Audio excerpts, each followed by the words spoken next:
하나님 감사합니다. 당신 앞에 나와 기도할 수 있는 시간을 주시니 감사하고 함께 기도하며 주께 조아릴 때 응답될 줄 믿게 하시니 감사합니다.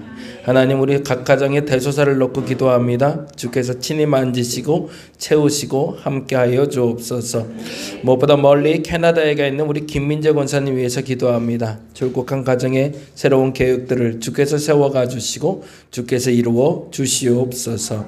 조병배 집사님을 위해서 기도합니다. 점점 나아지게 하여 주옵소서. 점점 좋아지게 하여 주옵소서. 그 마지막에 감사가 되게 하여 주옵소서.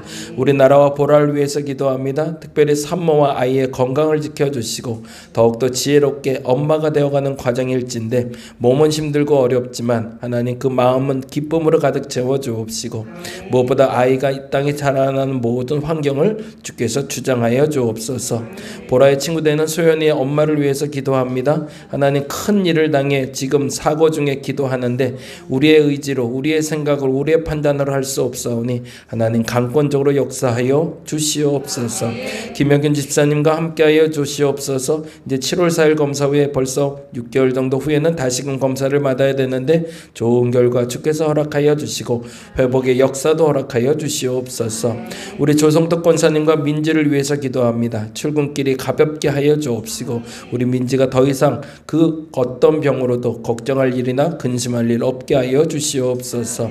이미경 성도를 위해서 기도합니다. 강경화 치유입니다. 간암의 치유가 쉽게 되진 않겠지만 하나님 그 모든 여정 가운데 함께하여 주시옵소서. 우리 혜린이를 위해서 기도합니다. 우리 혜린이가 병원을 방문할 때마다 또한 기도할 때마다 주께서 응답하여 주시고 점점 더 좋아지는 모습 보게 하여 주시고 깨끗이 완치되게 하여 주시옵소서. 문정란 성도님을 위해서 기도합니다. 이석증 치료를 위해서 기도하고 또 그 몸의 질고를 위해서 기도하니 몸이 약한 사람 몸이 강해지게 하여 주시고 영혼도 강해지게 하시고 육신도 강해지게 하여 주시옵소서. 윤신자 권사님 노년에 근심되지 않도록 지켜주시며 강 권사님 올해 90이 됩니다. 하나님 그 몸의 건강을 주께서 지키시고 부름받는 그날까지 총기를 잃지 않는 모세의 역사가 나타나게 하여 주시옵소서. 김진성 목사님 이제 의족을 제작하고 마음껏 걸어다닐 수 있는 길을 열어주셨사오니 근심되지 않고 감사할 수 있도록 그 모든 것이 주께 영광 돌리게 하여 주시옵소서. 최동민 집사를 위해서 기도합니다. 2월 6일날 개복수술 그리고 13일날 표피 낭전 수술을 받게 됩니다. 그 여정 가운데 주께서 함께 하시고 지금은 많이 불편하고 힘들겠지만 이 일 이후에는 감사가 있게 하여 주시옵소서. 박현수 권사님 교통사고 이후에 계속 치료받을 수 있는 기회를 허락하여 주시니 감사합니다. 하나님 깨끗이 완치되게 하여 주옵소서. 다리가 점점 좋아지게 하여 주옵소서. 그래서 주의 일도 힘써하게 하여 주시옵소서. 우리 한명 집사님과 이성호 집사님의 아들 형기를 위해서 기도합니다. 이제 군생활이 얼마 남지 않았는데 그 모든 시간이 헛되고 헛되도다가 아니라 귀하고 귀하였다라고 고백하게 하여 주옵소서. 힘들 때마다 하나님 더 찾게 하여 주시고 어려울 때마다 하나님 찾게 하시고 기대될 일도 만날 때도 하나님 찾는 자가 되게 하여 주옵소서. 사회생활에 적응하고 새로운 직장을 구하는 문제도 주께서 순적히 이루어지게 하여 주시며 모쪼록 주님이 원하시는 일들만 만나게 하여 주옵소서. 아뢰지 못한 것들 우리가 기억나게 하시고 우리의 입으로 기도하게 하시고 우리의 입으로 기도할 때마다 주여 응답하여 주시옵소서. 감사합니다. 고마우신 예수님 이름으로 기도드립니다. 아멘. 아멘. 출애굽기 4장에 있는 말씀 오늘 함께 봅니다. 출애굽기 4장 10절에서 18절.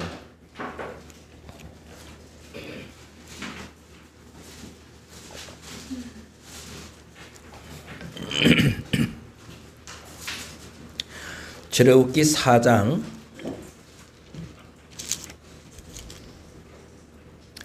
구약성경 86페이지 전후에 있습니다.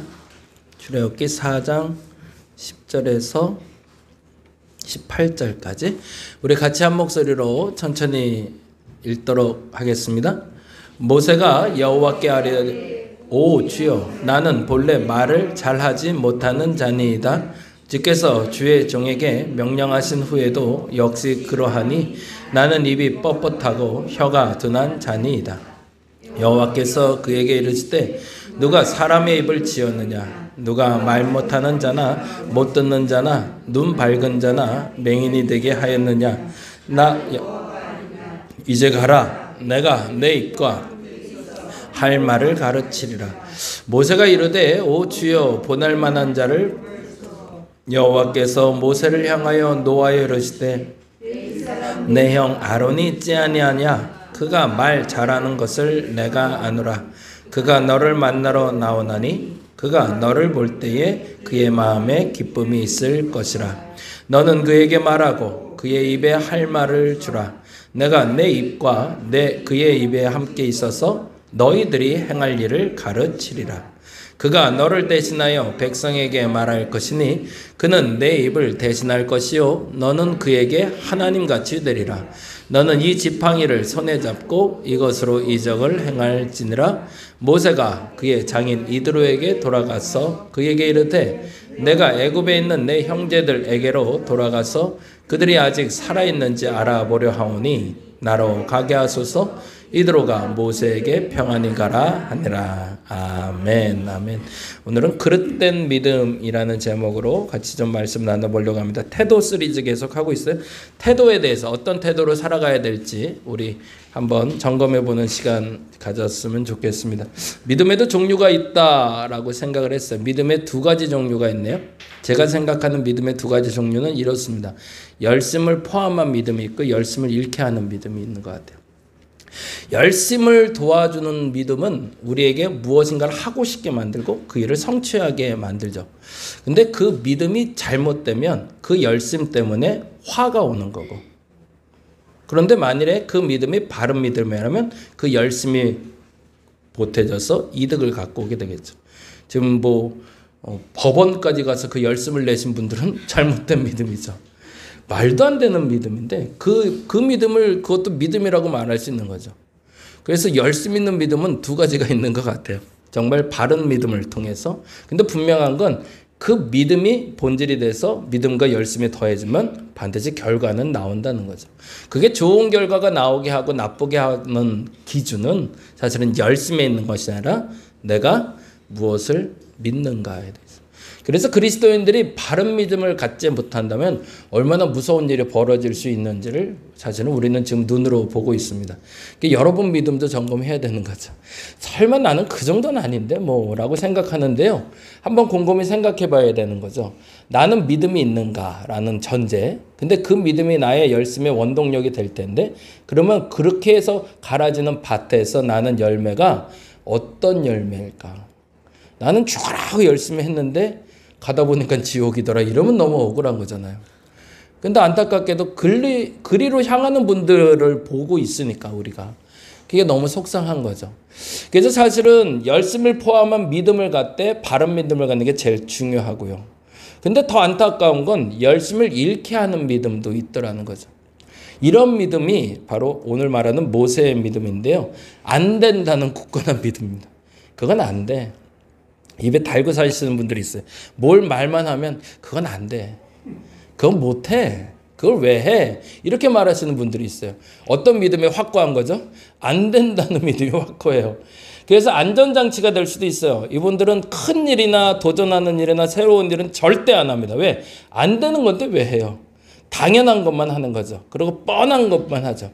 이런 사람들이 있을 때는 세상은 안정은 됩니다. 근데 뭐가 달라질까요? 변화가 없죠. 그리고 퇴색되기 시작하고 도태되기 시작할 겁니다. 우리가 알고 있는 믿음은 어떤 믿음일까요? 여러분은 어떤 믿음을 갖고 계세요? 열심을 내는 믿음을 갖고 계신가요? 그러면 감사하겠어요. 근데 그 믿음이 바른 믿음인가? 한번 점검해 보세요. 그리고 또 하나, 안 된다는 혹시 굳건한 믿음 갖고 계시지는 않나요? 왜 안 된다고 생각하냐? 아마 이것 때문인 것 같아요. 출애굽기 2장 한번 보죠. 출애굽기 2장 말씀. 왜 모세는 굳건한 이 믿음을 갖게 되었을까? 2장 11절에서 15절인데요. 이렇게 말하고 있습니다. 2장 11절에서 15절. 찾으셨나요? 83페이지. 예, 우리 같이 한번 읽어보죠. 모세가 장성한 후에 한 번은 자기 형제들에게 나가서 그들이 고되게 노동하는 것을 보더니 어떤 애굽 사람이 한 히브리 사람 곧 자기 형제를 치는 것을 본지라. 좌우를 살피어 사람이 없음을 보고 그 애굽 사람을 쳐 죽여 모래속에 감추니라. 이튿날 다시 나가니 두 히브리 사람이 서로 싸우는지라 그 잘못한 한 사람에게 이르되 내가 어찌하여 동포를 치느냐 하매 그가 이르되 누가 너를 우리를 다스리는 자와 재판관으로 삼았느냐? 내가 애굽 사람을 죽인 것처럼 나도 죽이려느냐? 모세가 두려워하여 이르되 일이 탈로 내었도다. 바로가 이 일을 듣고 모세를 죽이고자 하여 찾는지라. 모세가 바로의 낯을 피하여 미디안 땅에 머물며 하루는 우물 곁에 앉았더라 라고 되어 있어요. 얘기를 잠깐 설명하면 모세가 장성한 후에 요 얘기는 사도행전 7장을 같이 보면 훨씬 더 쉽게 되겠네요. 사도행전 7장으로 가보죠. 이 이야기에 대해서 사도행전의 기자인 누가는 다음과 같이 한마디를 더 붙여서 설명하고 있습니다. 7장 23절에서 25절.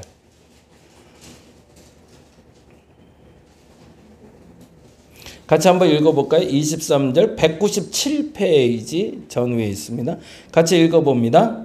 나이가 40이 되매 그 형제 이스라엘 자손을 돌볼 생각이 나더니 한 사람이 원통한 일 당함을 보고 보호하여 압제받는 자를 위하여 원수를 갚아 애굽 사람을 쳐 죽이니라.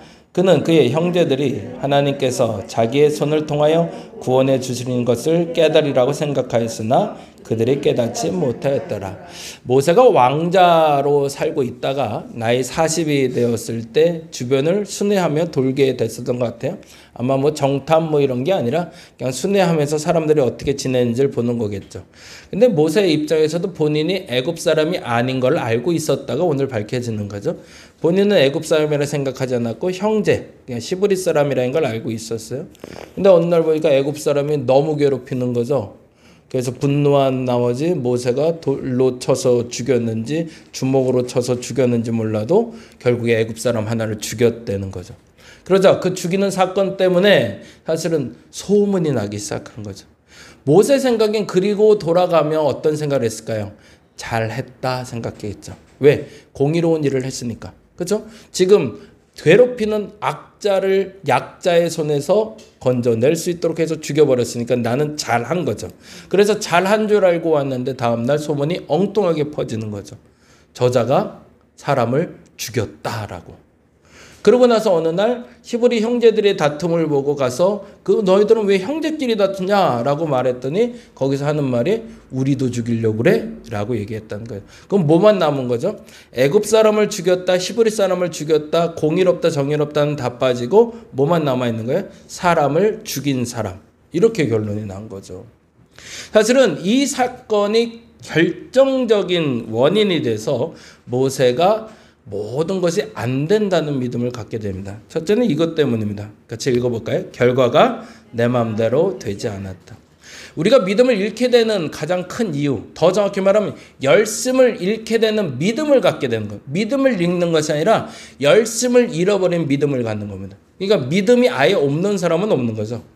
모든 건 본질은 믿음인데 그리고 그 믿음 때문에 살아가는 건데 어떤 믿음은 열심을 주는 믿음이 있고 열심을 잃게 하는 믿음이 있더라는 거예요. 내 안에 있는 믿음 중에 모세가 가진 그 믿음은 견고해졌는데 왜냐하면 결과가 내 마음대로 되질 않더라는 거죠.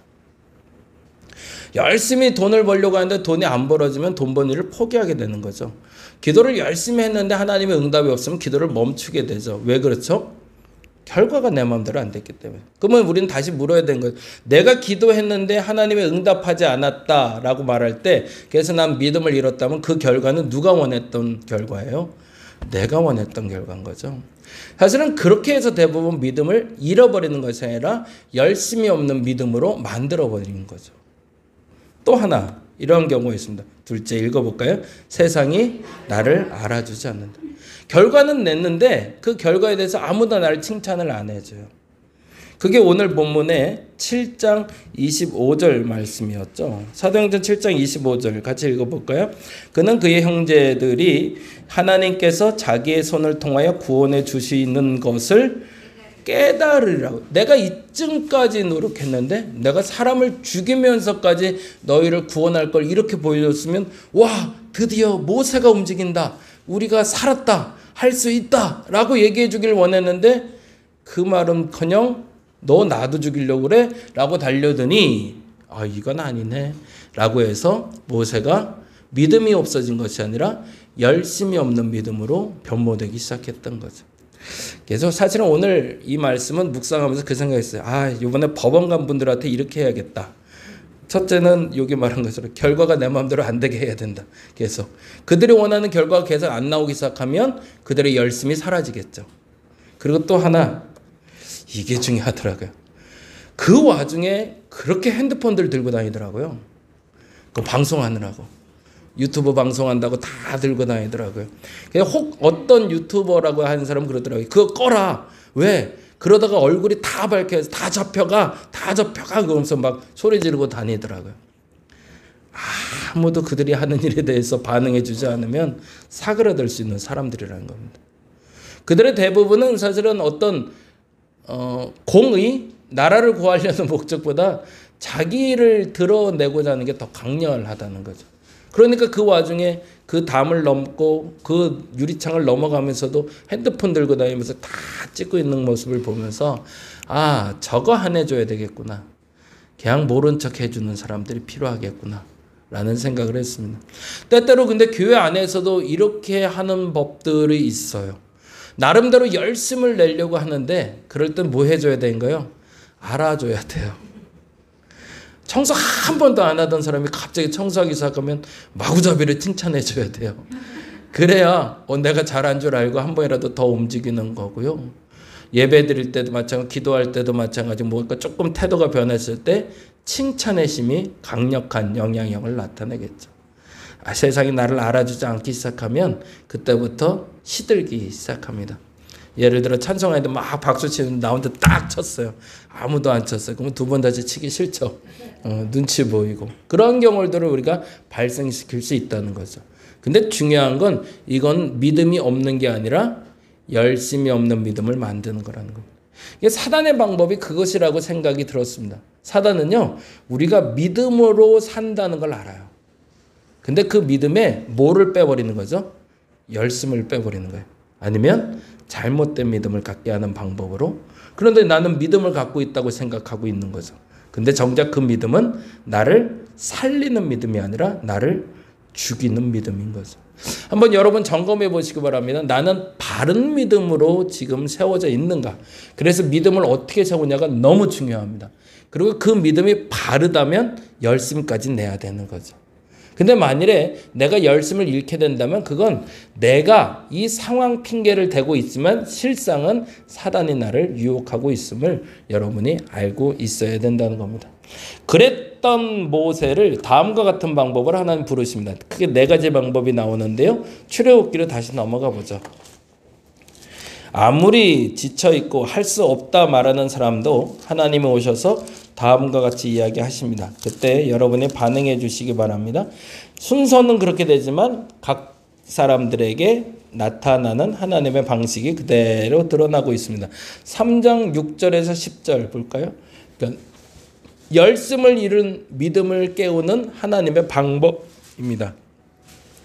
열심을 잃은 사람들에게 믿음을 깨우는 방법, 열심 있는 믿음으로.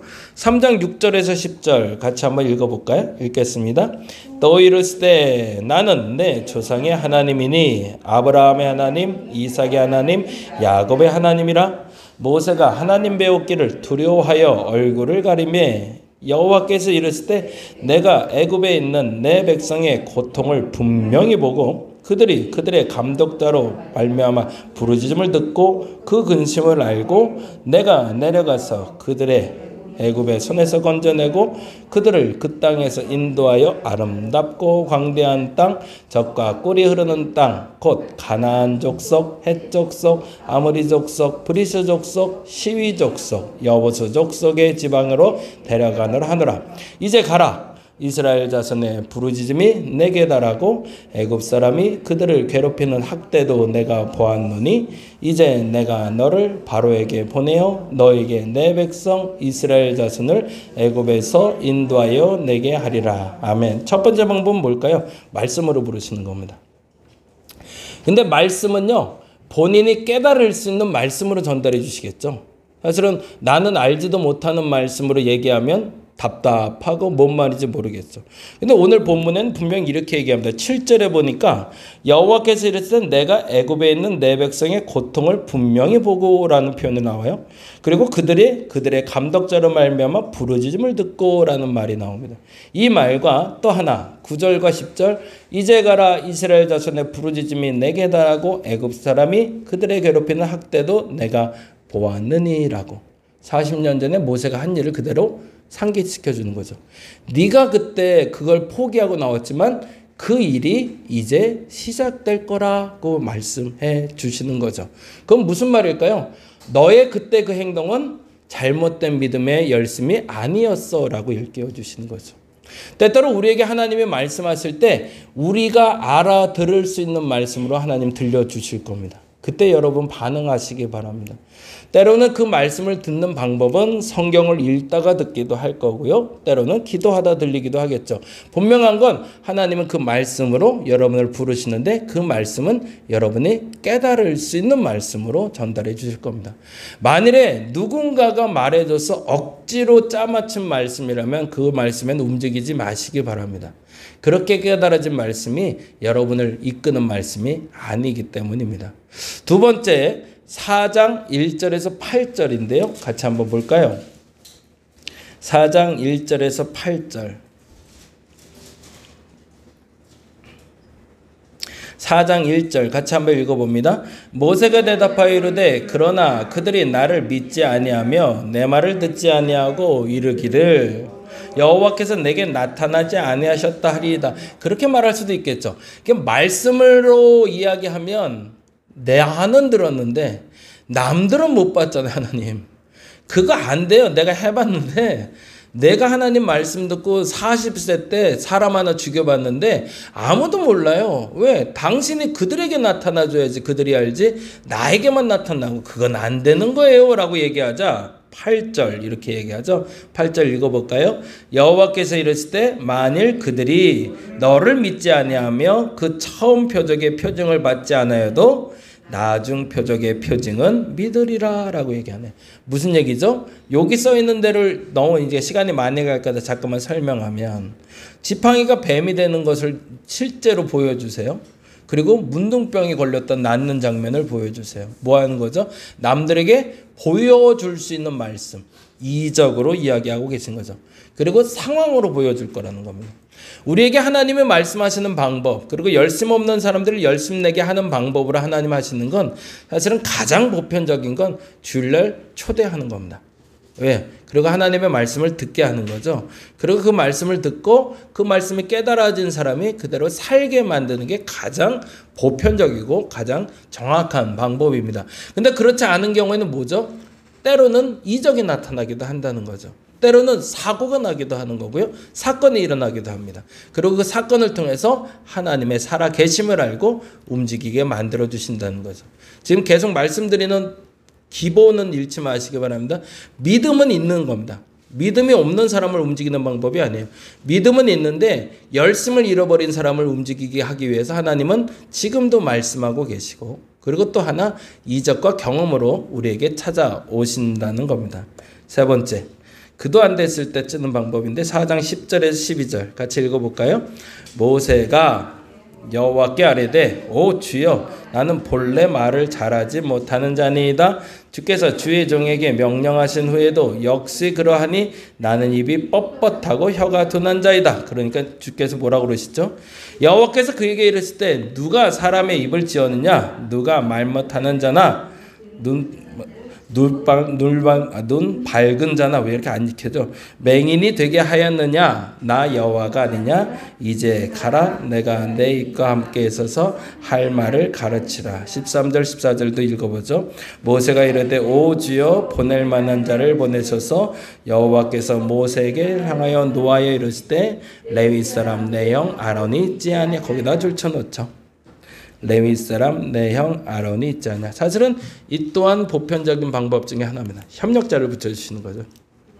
나 혼자 도저히 못하겠어요. 하나님 절대 못해요. 열심을 잃었을 때 나오는 말이죠. 그럼 붙여줄게. 말 잘하는 사람 있잖아. 네가 잘하는 사람 중에 말 잘하는 사람 있으니 붙여줄게. 세 번째로 열심을 잃은 신앙인에게 하나님이 하시는 방법이 있습니다.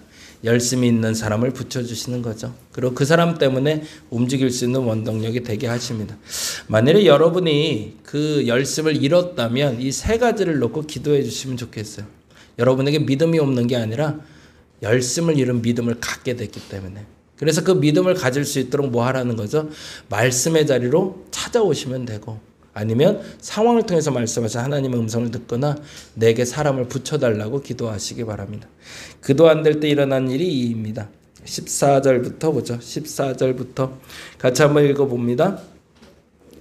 14절부터 여호와께서 모세를 향하여 노하여 이르실 때 레위 사람 내 형 아론이 있지 않냐? 그가 말 잘하는 것을 내가 아노라. 그가 너를 만나러 나오나니 그가 너를 볼 때에 그의 마음에 기쁨이 있을 것이라. 뭐 하는 거죠? 권한이 위임되는 거죠. 내가 계속 안 된다 그러면 억지로 시키지 않으세요. 사명하고 소명은 달라요. 모세를 데리고 나가는 건 결정된 소명이에요. 모세가 앞장서게 할 거예요. 그거는 달라지지 않아요. 근데 그 일을 감당하기 위해서 행하는 것들이 달라지는 거예요. 내가 스스로 말하고 내가 스스로 능력을 행할 수 있는 사람이었는데 하나님 보시기엔. 근데 지금 하나님이 안 될 걸 포기해 버리신 거죠. 그리고 그의 입을 다른 입으로 넘겨버리시는 권한 위임이 일어납니다. 근데 그래서 사람들 생각 그러면 버림받는 건가 그런데 그게 아니에요. 그 얘기를 잠깐 좀 읽어드릴게요. 한번 보세요. 10절 말씀 읽는 대로 한번 볼게요. 모세가 여호와께 말합니다. 오 주여, 나는 본래 말을 잘 못하는 사람입니다. 주께서 주의 종에게 명령하신 후에도 달라질 게 없다는 얘기죠. 그게 모세의 믿음이에요. 하나님이 나타나든 하나님이 있든 하나님 없든 나는 원래 안 돼요. 견고하죠. 이 믿음을 잃게 만들어야 되는데 안 된다는 믿음이 너무 견고해진 거죠. 그 40년 동안 뿌리박은 그 믿음을 뽑아낼 수가 없는 상태입니다. 근데 그때 11절에 뭐라고 그러죠? 여호와께서 그에게 이랬을 때 누가 사람의 입을 지었냐? 그 시작이나 아니었냐? 왜 너는 자꾸 네가 시작하려고 하냐? 라고 얘기하시는 거죠. 누가 말 못하는 자나 못 듣는 자나 눈 박는 자나 맹인이 되게 하였느냐? 나 여호와가 아니냐? 내가 한 거 아니냐? 그러면 내가 한다면 되는 거 아니겠는가? 그러고서 얘기하시죠. 이제 가라. 내가 내 입과 함께 있어서 할 말을 가르쳐. 그럼 누가 말한다는 뜻이에요? 하나님이 직접 말하시겠다는 거예요. 너는 그냥 입만 빌려줘. 그러면 그 입에서 나가는 말들은 내가 해줄게 라고 얘기해요. 그러자 모세 기가 막힌 단어를 얘기해요. 얼마나 견고한지가 보이죠. 모세가 이래도 뭐라고 하죠? 오 주여, 보낼 만한 자를 좀 보내시라고. 이렇게까지 거부할 수 있을까 싶어요. 얼마나 견고하게 그 믿음을 잃었는지, 더 정확히는 열심을 잃었는지를 보게 되는 거죠. 그때 하나님이 화가 났죠. 그리고 얘기하십니다. 여호와께서 모세를 향하여 노하여 이르시되 레위 사람 내 형 아론이 있지 아니하냐? 그가 말 잘하는 것을 내가 아노라. 그가 너를 만나러 나오나니 그가 너를 볼 때 그의 마음에 기쁨이 있을 것이라 하면서 사명이 넘어갑니다. 소명이 넘어간 게 아니에요. 사명이 넘어간 거예요. 행할 일이. 소명과 사명이 달라요. 소명은 부르심이고요. 사명은 보내심이에요.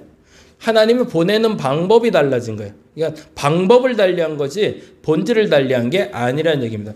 그 말이 이렇게 표현이 되죠. 볼까요? 15절 너는 그에게 말하고 그의 입에 할 말을 주라고 돼요. 뭐라고 돼서 하나님이 그에게 직접 말하지 않으시겠대요. 하나님은 모세에게 말해주고 모세가 그에게 말하게 하시겠다는 거예요. 뭐예요? 권한은 위임됐지만 소명은 뺏지 않으시는 거죠. 모세를 부르신 하나님은 모세의 소명을 뺏으신 게 아닙니다. 모세가 할 일을 분담시키신 거죠. 그 부분에서는 오해가 없어야 돼요. 하나님께 받은 그 부르심에는 변함이 없습니다. 그리고 그 부르심은 감당하는 겁니다. 근데 감당하는 방식이 달라질 수 있다는 얘기입니다. 그래서 심지어는 이렇게까지 모세를 위로하시고 지켜 세워주세요. 이 말을 보신 분이 있는지 모르는데 이걸 잘못 말하면 큰 오해가 될 말을 16절에 하세요. 같이 읽어볼까요?